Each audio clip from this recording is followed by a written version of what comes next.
As 20 medalhas conquistadas em 11 modalidades pelos atletas brasileiros indicam como o esporte se desenvolve no país. Para 2028, há necessidade de ampliar o investimento e diversificar a prática esportiva de forma a encontrar novos talentos. Pois é, isso é o que defende a professora Kátia Rubio, especialista em psicologia do esporte e coordenadora do Grupo de Estudos Olímpicos da USP.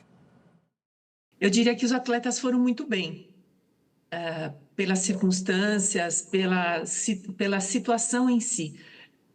Penso que sempre que a gente vai avaliar o resultado dos atletas brasileiros, é preciso considerar também a performance dos seus adversários. Não é? Eu lembro da situação do Garrincha, né, depois da explicação de uma tática, ele falou assim, mas vocês já explicaram isso para os russos também? Então, eu vejo que a performance ela tem que ser relativizada. Então, sim, tivemos 3 medalhas de ouro, 20 medalhas no total. Eu vejo que, pelos atletas estrangeiros virem também com a potência que eles vieram, nós fomos bem. A questão é a expectativa que se cria de medalhas antes dos Jogos, já com previsões. Por melhor que seja a previsão, nunca será aquilo que a gente deseja, porque muito da previsão é pautada no nosso desejo e não na realidade. Uma outra característica dessa edição na delegação brasileira é a maioria de mulheres e o desempenho que essas mulheres tiveram nessa edição. Isso também é de uma relevância enorme, né? Sem dúvida. Acho que o Brasil e alguns outros países seguiram essa norma da equidade e, no fim, o Brasil até teve mais mulheres participando do que homens e o resultado segue esse padrão.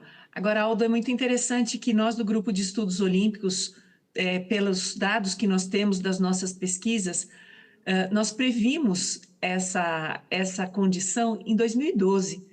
Nós prevíamos que as mulheres já teriam mais medalhas a partir de 2020, que só não aconteceu por conta de uma edição olímpica tão particular como foi a de Tóquio, em função da Covid.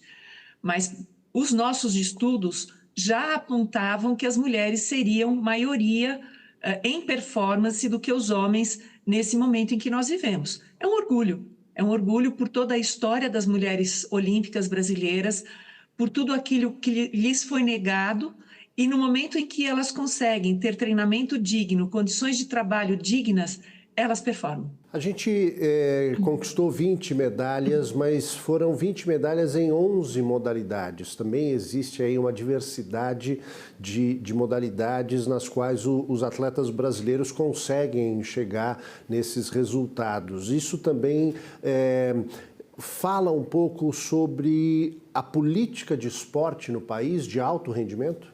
Eu diria que Paris 24 foi a raspa do tacho de 2016, dos investimentos de 2016.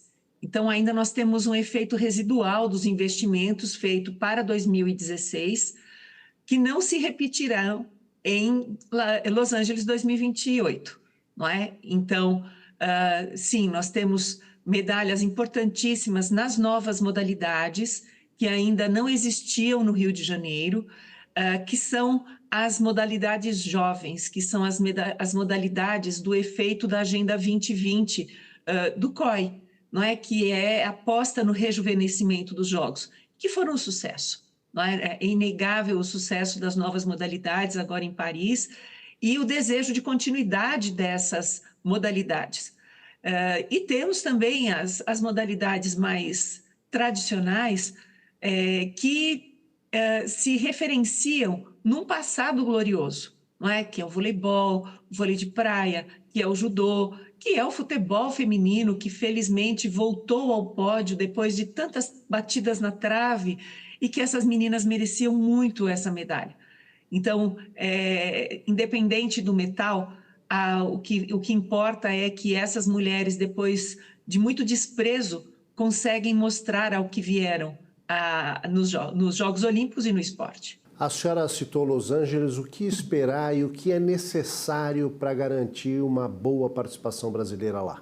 A boa participação nos Jogos de Los Angeles depende de uma política coerente de esporte, não é? E quando eu falo de uma política coerente, eu digo que é continuidade. Nenhum atleta olímpico chega aos Jogos Olímpicos por acaso.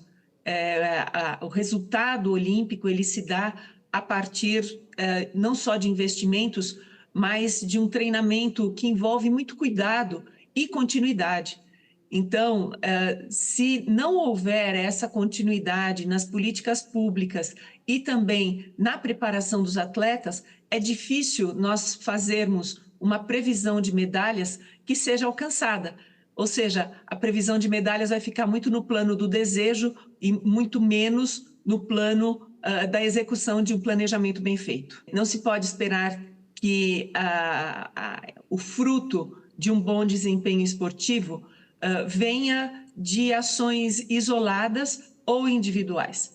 É preciso, sim, cuidar desde cedo, é preciso, sim, políticas que levem os jovens a se encantarem e a se dedicarem ao esporte, e eu não vejo o esporte despregado nem da educação e nem da saúde, né? Enquanto o esporte for tomado como algo isolado em termos de políticas públicas, é difícil a gente chegar a um bom resultado.